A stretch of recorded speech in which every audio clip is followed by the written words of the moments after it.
Good morning. This play is called Mr. Gray's Gettysburg, and it's a two-act murder mystery. It's May 9th, 1950, and Mr. John Gray is 68 years old, a successful banker, and wealthy by investments with the Standard Oil Company since 1909. He had just married a young Georgia Belle in her 20s, Tiffany Hopkins, and approximately 10 months after a horrible event. And Mr. Gray wanted to make a silent motion picture of the Confederate Civil War, but he soon was murdered, and his son, Thornton L. was the one who might had murdered his father. And Thornton's a black man, and his mother was black too. When young Mr. Gray, a long time ago, made love in the hay barn.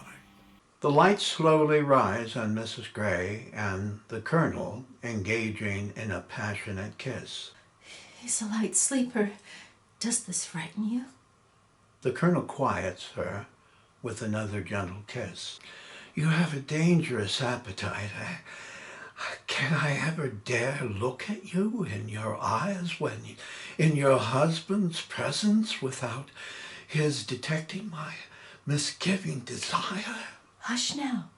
Don't mention him. This evening belongs to us. She lightly kisses him. Your precious scent shields me from all fear. I've wanted a man like you for so very long, and I won't be robbed of this joy I feel. He passionately embraces her until another longer kiss. I too feel as if I'm in a dream, wanting never to awaken ever again. I'll help you sleep, my love. Take me as you wish so we can dream together. He gently moves her to the table, kneeling down to lift her dress, when suddenly a loud thump to the floor is heard in the hallway. It's him. The lights abruptly go black. Thornton's laughter once again is heard in the dark as the lights slowly rise. I slipped and bumped my head against the wall. They must have jumped clear to St. Louis. When nobody came, they started breathing more easy. Surely Mr. Gray must have been roused. No, sir. He was too liquored up like a wet sponge to notice anything. Mr. Gray certainly muddies the water. Did you witness her doing this before? No, sir. But she had a bad habit of keeping awful friendly when the younger men strolled in. This is promising information. What else happened? If you're thinking she had anything to do with poor Mr. Gray's dying, I can't accept that, sir. I'm the lawyer here. You just answer what I'm asking. Yes, sir. What else happened in the parlor?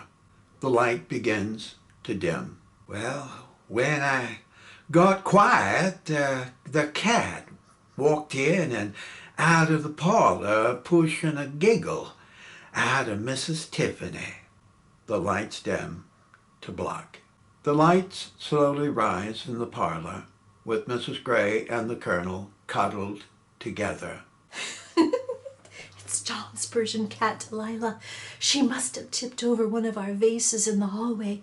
Are you all right, Colonel? No, it's rather burdensome embracing another man's wife in the middle of the night. There's nothing to fear. Had he heard anything, you'd probably be dead already. Really?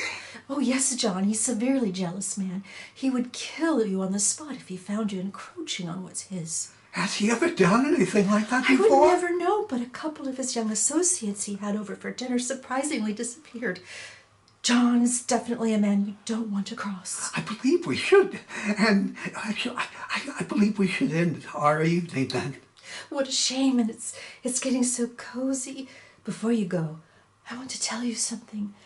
He once told me that he and other men bushwhacked a big Confederate shipment near the crossroads of Lincoln County, Georgia. They mutilated those men and took off with $500,000 worth of gold. But he fought on the South Side, didn't he? He had no special loyalty when it came to his personal profit. He considered this a severance for his duty served. He killed his own? That's what he told me. He didn't become a successful banker by only peddling pots and pans. We'd better walk lightly out of the room before another second ticks by. He butchered them, and he fed them to swamp gators. Not another word. Psh, not another word. Let's find our way to the door. He cautiously takes a few steps. Aren't you curious where he buried the gold? Gold? Most of it's still buried. Here? Close by. Where? You want me to show you? Abruptly, the voice of Mr. Gray bellows throughout the darkened corners of the house. Where the hell are you, Tiffany? The lights go promptly black. The lights rise on Thornton and Mr. Millstone in the prison. Did you find them? No, sir. I heard them coming my way. And I crawled into the small opening under the staircase. I nearly broke my back, bruising a kidney getting in there. I swear a spider bit my ankle, but I kept from hollering. Mr. Gray never came down to the parlor? No, sir. He was too drunk to walk down the stairs, I guess. Sit still while I inform the guards I'm leaving. After lunch, we'll return to our discussion. I ain't going nowhere.